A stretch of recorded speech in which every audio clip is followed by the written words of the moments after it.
Мы достойны азизма, а в кодкаду, в коде бамазай, да картошка с курицей, возьмем чхаликаду.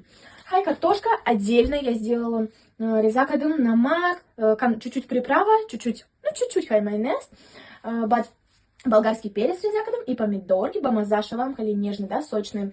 А курица рама мариноват кадым, несколько часов мондом, вот. Маринадаш чхалибугум. Приправа для шашлыка, архив приправа, чуть-чуть кетчуп, чуть-чуть майонез, чуть-чуть соль и нам халиб. Батучам факат мне просто сабрината чхали мехники, курица, дар духовка ранги, мазаш ранги шашлык, говорю, между шашлыки, ки дар гавли мехненку, и нам хали. Я думаю, вот секрет. И на мазе гуфтум хай. Но при этом мазаш ранги шашлыка некий нежный, бамаза, такой вот сухой нестой, да, короче. И на, вот попробую. Вообще нежное мясо. Ну, короче, я Авкутой Хатматак хвалю просто. Мархаман, достойный азиз.